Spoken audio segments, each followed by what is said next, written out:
Hey folks, I'm Tom Vasel and welcome to Board Game Breakfast. All right, well, we're back from our trip, or we will have been back from our trip.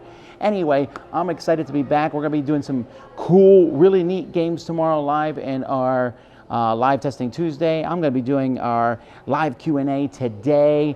We got another crowd surfing on Wednesday. There's just lots of cool, the live stuff is back, and we're about to go into May. And did you hear? There's an Avengers movie coming out this week. I know some of you probably don't care about that, but I'm going to go watch it. I can't watch it now. We got to record this show. It's not even out yet. What am I talking about? I'm super excited. Let's start with what I found on the internet.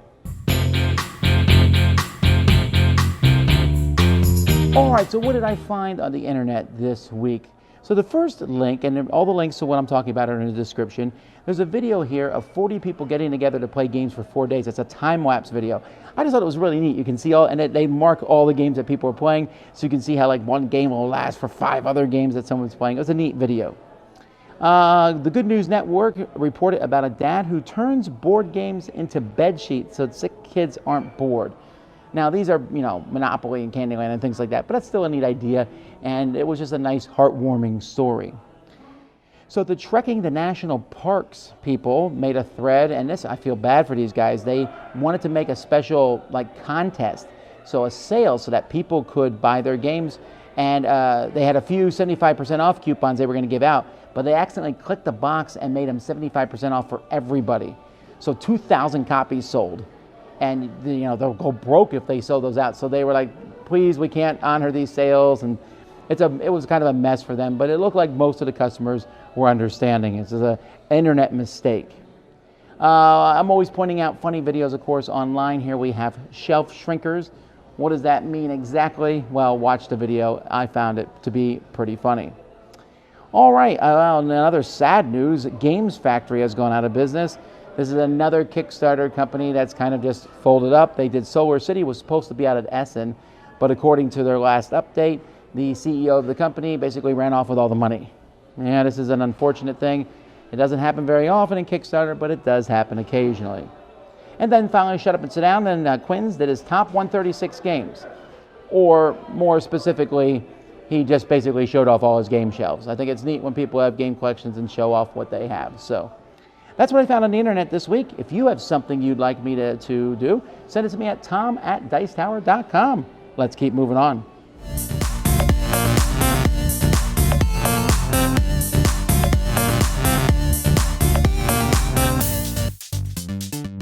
It's Roy Canny, and this is Printed Pieces, where we talk about 3D printing and what it can bring to the board gaming hobby. So I was trying to figure out what to do for my segment this week, seeing that I just did a Printed Pieces on the last Board Game Breakfast live and everything. So I was trying to figure out what should I talk about, what should I do for this one, and I actually got a Geek Mail message on Board Game Geek from Nicholas saying something about how he got his Batman copy in, but the tokens and cards, it was really hard to figure out a good way to store them. So he went ahead and designed a 3D printed thing to hold all the different tokens and stuff. He talked about how he enjoyed the show and wanted to see if I wanted to cover it. And so I thought, hey, I'm going to get my copy of Batman in soon. It'd be really cool to go ahead and try to 3D print something like this. So you can see the different pictures. He's got like different parts of like the Batman container thing, and like how he's got different things for all the different tokens. I don't even have my copy of the game yet, but I'm excited to see if I can 3D print this thing out and put it all together to make it look good to hold the different tokens and such. So my goal for this week is to try to get this printed out, bring it back, and show you guys next week. And it's just really cool how there's interesting things in these games where it's like I don't have a good storage solution if I had to get this thing or put it in a bunch of bags or put it in like a little Plano box or something like that. But it's cool that 3D printing can add solutions to that immediately when people are like designing and putting these things up on Thingiverse so that everybody can download them and make their games better and make them easier to play. So awesome, thanks for joining me on Printed Pieces. We're gonna see how this works out, and I'll see you on the next one.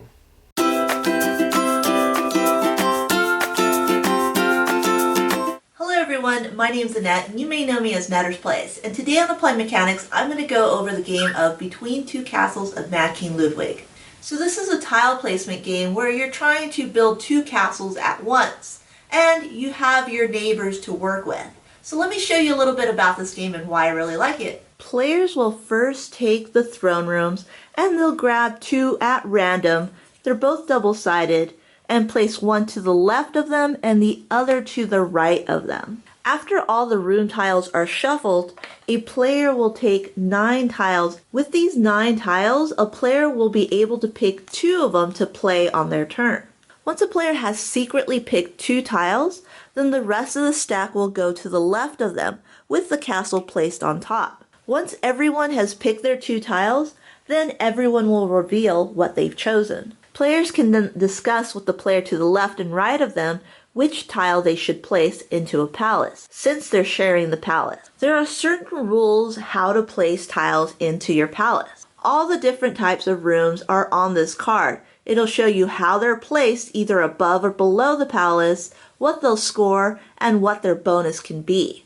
Once players have placed 8 out of their 9 tiles in the first round, then they'll each grab another stack of 9 tiles and play a second round. This time they'll be passing the tiles over to their right.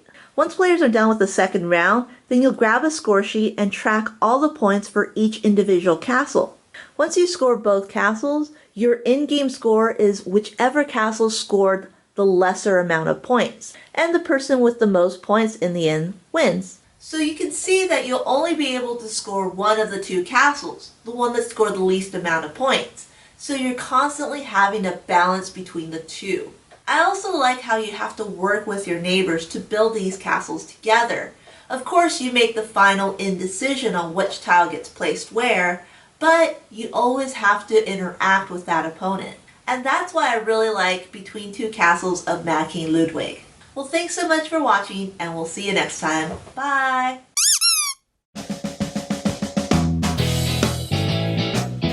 Hello, and welcome back to Retro Board Game Corner. We're going to get started right away. Here I have Battlestar Galactica from the original series, published in 1978 by Parker Brothers. This is a 2 to 4 player game in which you're trying to capture a disabled Cylon Raider and bring it back to your home base first. Dad, you want to show how this thing works? Sí, darle vuelta a esto, para mover esto, para capturar esto. So this is what the game board would look like set up. Every player is going to pick a color and start at that particular space. You're going to get 2 evasive action cards, and you're going to get dealt 2 command cards.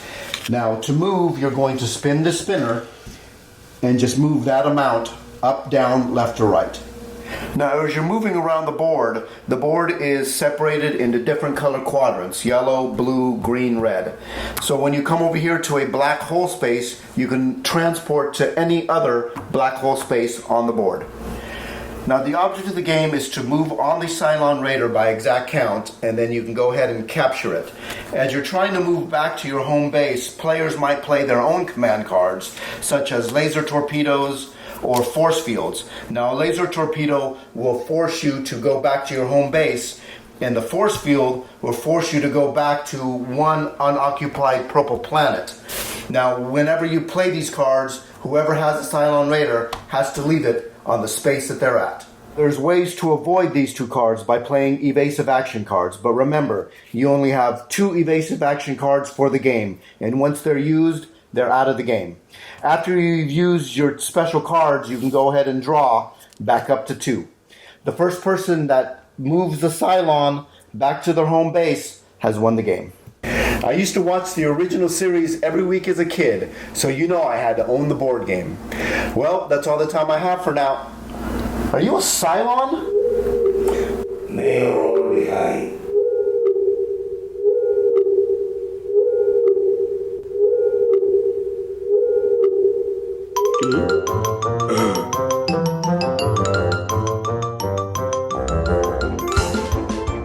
So what's coming Coming from the Dice Tower this week, well, I'll be taking a look at some big games. Farsight, big giant 2-player game. The expansion for Roll for the Galaxy, Rivalry. Faceless, a game with magnets. Tremble Humans, Shoot the Snitch. So there's a bunch of these games coming out this week. We'll also be taking a look at a new top 10 list coming from us. So that's coming out. We got live stuff coming out this week. There's a lot of cool things. I hope you enjoy all of that stuff. We got a new podcast coming out where Eric and I will be talking about our top 10 games that begin with the letter C, which is cool and crazy, and sometimes will make you think about games that we don't often talk about. Of course, a lot of other stuff in the podcast, so you want to check that out too, and a lot of other fantastic podcasts. Find them at dicetowernetwork.com. Also, we're back live, and I got some pretty cool things that we're going to be doing live. Our Testing Tuesday specifically, we'll have some pretty neat stuff, so we'll see you then. Let's keep moving. Hello everybody, and welcome to another installment of If You Like That, You Might Like This. This week's game is Carcassonne, a game that I consider one of my foundation games. Those are the games that got me into this wonderful world of hobby board games. I still like the simplicity of drawing a tile and playing a tile to build up a wonderful and interesting landscape. So, as usual, I'm going to give you 3 games that if you like the theme, mechanism, or just the feel of Carcassonne, you might enjoy these other games. The first game is based on the theme of Carcassonne, and when I think of Carcassonne, I think of city building. So I'm going to pick Quadropolis. Now, each person is building up their own metropolis, but they are competing against the other players for the shops, parks, public services, and other structures to be placed in their own metropolis. Players are going to be placing out their architects on a 5x5 grid of tiles, and the number of the architect determines where along the row or column you take the tile. So, if you use your 4 architect, you will claim the 4th tile in the row or column. Now, the other players cannot place their architects in that row or column while the tile was removed. You'll then place the newly acquired tile into your city, and all the different types of structures score differently, much like Carcassonne. So proper placement is key when placing the structures in your city. Much like Carcassonne, timing is also important, as is getting the right structures. Carcassonne is about building up the entire landscape and claiming the structures on it, while Quadropolis is on a smaller scale of a single metropolis, but still gives you the satisfaction of when the game is complete, you can look down at the board and see what you have constructed. So that is Quadropolis. The next to recommend is based on the mechanism, and for Carcassonne, I went with tile placement. So the game I went for is Minerva. Now this is another game about building a city by placing tiles. Each round, tiles are placed out on the board, and in turn order, each player is either going to build a tile by playing its costs and placing it into your city. Now each of these tiles will give you an ability when it's triggered. You can also build one of your residences on your turn, which will trigger each tile in the direction from where you place the residence. So you're going to pick, up, down, left, or right. But once the residence is placed, it cannot be activated again, unless of course you use an assistant on the residence, which is the 3rd action you can do on your turn. The last action you can do is just pass, but passing in this game forces each other player to pay if they want to continue to take actions after you have passed. Although the gameplay is very different to Carcassonne, as each player is working on their own city, the main mechanism remains placing a tile into your city to try and create the best city you can, all the while watching what other players are doing to make sure your city comes out on top. That is Minerva. The final game is a wild card game. That is a game that gives me the same feel as Carcassonne, but may not have the same theme or mechanisms. For this week, I went with Medina. Now this is more of an abstract game about rebuilding Medina. You, as the architects and engineers of the city, are working on rebuilding the glorious palaces and fortifying the crumbling walls to hopefully have the inhabitants return to walk the alleys of the new city. On a turn, each player will place 2 pieces onto the board, either expanding an already started structure or adding to an existing one. During the gameplay, each player will claim one of 4 types of buildings, so you want to push your luck to try and build the largest structure possible, but you want to claim it before someone swoops in and takes it. Knowing when to claim your buildings is vital, much like knowing when to claim a city or a field in Carcassonne. This game, much like Carcassonne, the players are building up the board together to see what they're going to make. At the end, you could be looking at a real living, breathing city, and that is Medina. So those are the 3 games that if you like Carcassonne's theme, mechanism, or feel, that I would recommend you check out. I'd love to hear what you suggest in the chat or the comments below. What's up, Internet? My name is Michael Cook. This is Board Game Evangelism, and we're spreading the good news of face-to-face fun. Today is going to be our last segment, taking a look at worker placement, building up to Keyflower. So worker placement, now we're going to take some of the things from those previous mechanics and I'm going to work them into worker placement. But we'll start with a simple one. We're going to start with Agricola, all creatures big and small. There's a lot of great small worker placement games, but this is one of my favorites, and it also has some of that spatial aspect as you're going to be getting things, taking turns placing your workers, getting them and putting them into your countryside. You're going to be building fences, you're going to be building buildings, you're going to be deciding where to put those animals. So I think that spatial aspect is one of the reasons why it's going to be a good option to start people off building up towards Keyflower. Another great option building up to Keyflower is going to be Istanbul. Previously I'd mentioned the dice game in Set Collection, and I think that Istanbul takes it one step further with the spatial aspect as far as you're going to be placing your workers moving through the marketplace. And I think it's really important in that game to think about where you are going and also just that proximity. So I think that that's another reason why it's going to be a great game to build up to Keyflower. And finally, I want to talk about Voyages of Marco Polo. In this game, you're going to be getting resources, and then you're going to be using them to help you fulfill goals, which you do a little bit of in Keyflower. And then there's also that map on the top part of the board, where you're going to have to move around to try and get to specific places, plan the most direct route, but also consider what is going to be most beneficial in terms of where you're unlocking actions. So that spatial aspect, again, combined with the worker placement, I think makes it a great build-up game towards Keyflower. Next week, we're going to start taking a look at scythes. So if you have any recommendations for worker placement to build up to Keyflower, or games that you think would be great to build up to scythe, let me know in the comment section below. And you can also follow me online at all the different social media outlets at Macronova Games. Until next time, have a great breakfast.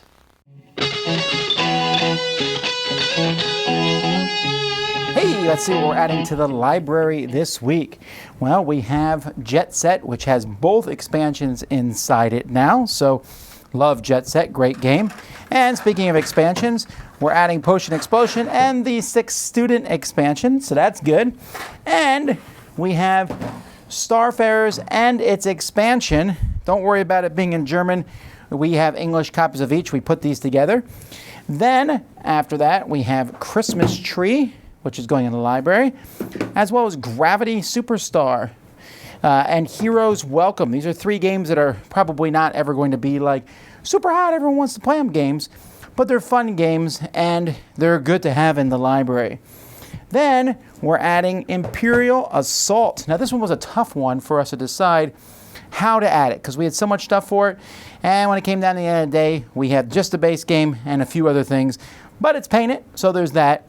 But we figured that at a convention, people aren't going to want every single possible thing for Imperial Assault. Anyway, that's what's getting added to the library this week. Let's keep moving. Welcome to The Purge. Here we go. The Purge is on. It's row 2, column 6. 1, 2, 1, 2, 3, 4, 5, 6. This one. And this is an interesting stack. Very First good one. game is brand new because I just was at the Spieldoch fair in Duisburg where I met the designer Peter Burley and I told him, I love your game, take it easy. It's a game that we played it so much. and we've got much. 2 copies so we can play with even more people. Ah, yes, that's right. Yeah, and this is a different Standalone, version. different version with different rules and very nice rules that make it much more interesting. Yeah. It's a good game. I'd say we have to keep it. Keeper. Next one is Discover. And Discover Lands Unknown zu unentdeckte Länder. This game we still have to really play, get to the table and try it out. The reviews that we've seen did not make me jump towards this box, No, but that's true. But it looks amazing. I mean, the art looks amazing. So the outside art looks amazing. Next up is Clank in Space. We used to have the first version Clank, and then I brought this one with me when I was at Gen Con 2 years ago, and very happy with it. I love it. And it cannot go. It cannot go. Why not? Why should we keep this one instead of the regular Clank? I love because it's space themed. It's a spaceship, and I love space themed things. And for some reason, this plays easier than the regular Clank. Okay, cool. So this is staying. So then all the Purge hope is vested on Tricerion, which is an amazing game and will not leave. I'm sorry. I think it's even... Yeah, it is probably inscripted. Yes. Yes, there it is. It was gifted to me, not by the designer, but by my good friend Yoshi. We need to play this game again. We do. It's really a lot of fun. I think the theme will interest you as well. It's about being magicians and illusionists in the 19th century. And here's Jimmy Fallon. He's in the game. So, I guess it has to stay. That was a useless Purge. Yeah, I liked it. Let's do this again. No. My name is Evangelism. I'm Ilka. Bye, everyone.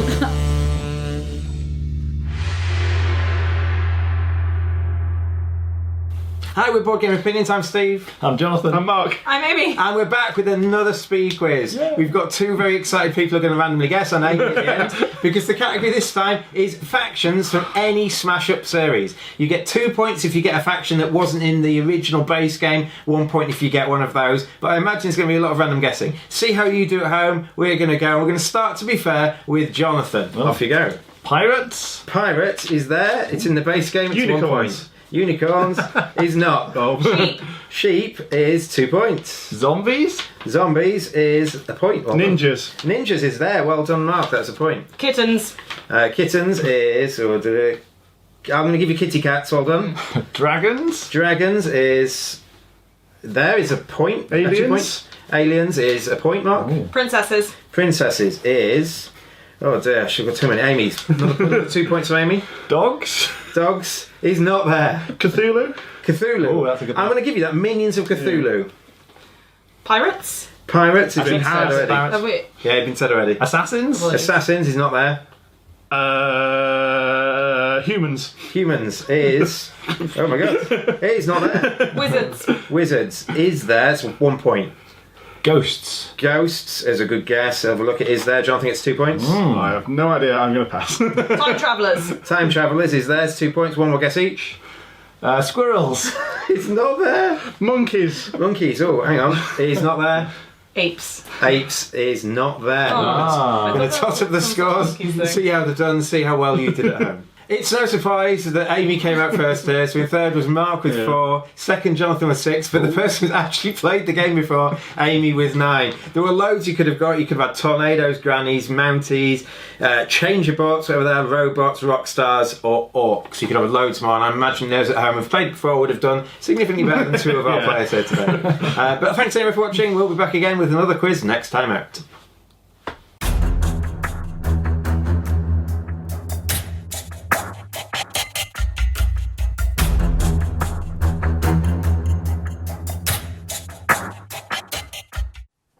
Hi, I'm Jordan and this is Second Chance Shelf, where I take a look back at an older game and see if it deserves a second chance off your shelf. Today we're looking at the classic cat and mouse game Scotland Yard.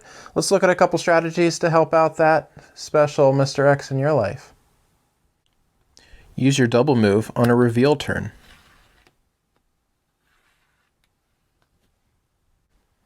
Dance around the same couple's spaces to mess with their heads. Don't use too many undergrounds. You'd lose really fast. The Burlington house is lovely this time of year. Make sure you're on a multiple transport location when you reveal for a quicker and more confusing getaway. They'll never suspect Mr. X went to the Royal Court of Justice. Look at the wrong part of the board when you're writing your numbers. Watch out. This place might be filled with bears. Write your location numbers in sneaky ways, like putting zeros in front of the number, even if it makes it 4 digits. Maybe don't even write a number.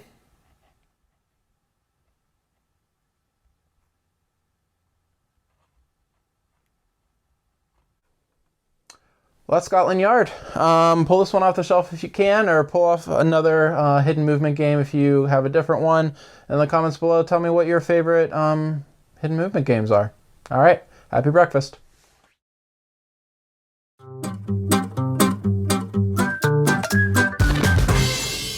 the age-old thing, and I'm at a week this week where we're playing lots of games, and you can see my videos I did last week where I showed different videos of the different games that I was playing. But the interesting thing to me about when you do these different games, and when I sit down is, so someone will say, hey, do you want to play this 4-hour game? And I'll sit there and go, I could, but I could also play a 2-hour game. And even when I go to big game conventions, I will find myself playing more smaller games than one big long game. Now, as I'm recording this tomorrow, I'm planning on playing a big game tomorrow.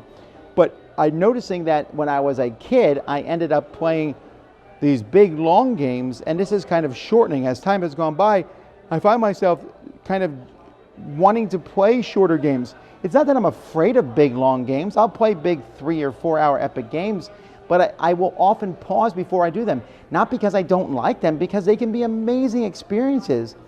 But even if I have 4 hours and I have the time, I still tend to want to play shorter games. And I'm trying to figure out why that is. I don't think it's because I have a short attention span. That's kind of a negative thing that people, oh, you like short games and you can't handle longer games. I don't think that's what it is. I think that I just want to see a conclusion of a game, and that in games that tend to be extremely long, there's a good amount of downtime, and that downtime in a lighter game is not so noticeable. I also found that in a bigger game, you get more invested in these very, very long games, and so if you play a 3-4 hour game and you lose, it feels more of a woof than, maybe losing a 45-minute game. And so people can also take these games much more seriously. And to clean up, and I don't know. And also I want the option of, when you play a 2-hour game, you can pause and say, I'm going to get out and walk around for 15 minutes. You can only do that in a bigger, longer game when everyone agrees to go and do that walkabout or a break during the course of the game. So big games are fun. They're fantastic. They just seem to be, for me, a thing that I'm doing less and less of nowadays. I'm playing more and more shorter games. And I don't know. I mean, when I say shorter games, I'll still gladly play a 2-hour game. But when I'm done playing a 2-hour game, I think, that was kind of long. And I think it's sad, honestly, that people will look down on those who won't play long games. Like, you won't play a 6-hour game, you're not as real of a gamer as I am. Balderdash and baloney and nonsense and poppycock. You can be a gamer and only play party and short dexterity games. You can be. But that's something we'll talk about another time. All I'm saying is that's just where I'm at. Now, that's just how I'm feeling these days, where I'm kind of wanting to play 90 minutes. It's like my sweet spot. 90 minutes, 2 hours, that's fine. 45 minutes is okay. 30 might be a little too short. I consider that a filler. But that 3-4 hour thing, I'm not as keen on them anymore. I'll still do them, but I don't know. It's just something that's changing as I'm getting older. What about you? Let me know in the comments.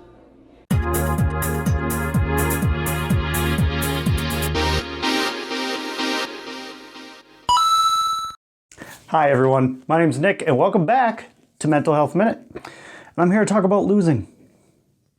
It's something that happens. We lose a lot in games due to the statistics and how often we play them, probably. We're gonna lose every once in a while. I have some games that I love that I can't win.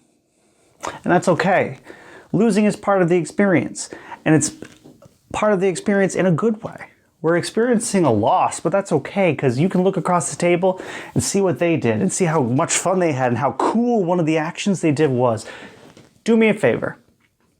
Next time you lose a game and you're getting frustrated, like, I can't believe I lost that, I was doing so well, look at the person who won and tell them, wow, I really liked when you did that. That was cool. Because you've brought your focus back onto the game and the process. Not only did you give that person some enjoyment, but you got some enjoyment out of remembering how cool the experience could have been. Whether you're a Eurogamer, Ameritrash gamer, or what have you. There's many different ways to do it. And just focus on the mechanics and the theme and the experience that you guys all had. Not the fact that you won, not the fact that you lost. None of these things. It keeps you in the right frame of mind. And when you push that frame of mind out there, it resonates with the rest of the table as well. So you're helping the group, whether they know it or not, and you're helping yourself by doing so. It's a good experience to have and a good way to put things together.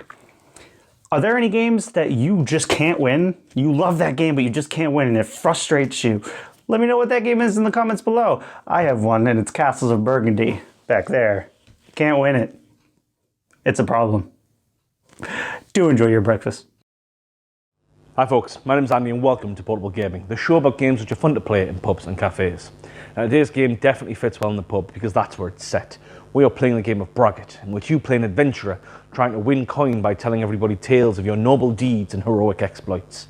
The game is very simple. On your turn, you will draft a card from the centre of the table once they're dealt out, and then do your best to play the best boast.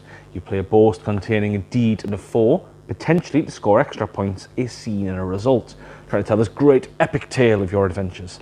But you've got to be careful because other players might do something to mess with that. They can call you a liar by playing cards to swap yours out. So suddenly where you are fighting an evil wizard hell-bent on domination, you accidentally scared a cat.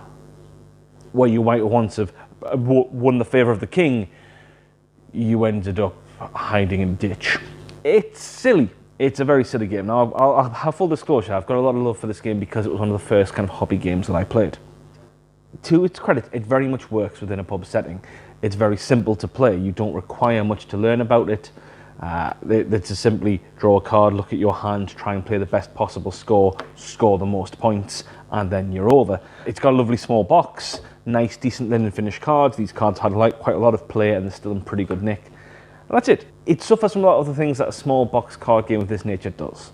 It does have a lot of take-that elements, which are a key part of the game. It's got a lot of silly humour, which can kind of wear off a bit. It's not a game I'd recommend you play all the time. It's a game I think you can play quite quickly. You can use it as a good gateway game with sort of the nerdier gamers who aren't playing games as such. As a daft game we play some cards, we tell some stories, we have a laugh. If people really lean into the storytelling element, you get a lot of fun out of that. And I can probably recommend it for that. It's definitely worth a try. I know I do like to have it in my game night bag for new gamers just in case. But yeah, that is Bracket. Anyway, thanks very much folks. I've been Andy. Apparently it's my round. Hello and welcome to Dead Last, a segment I talk about board games because I love them so much.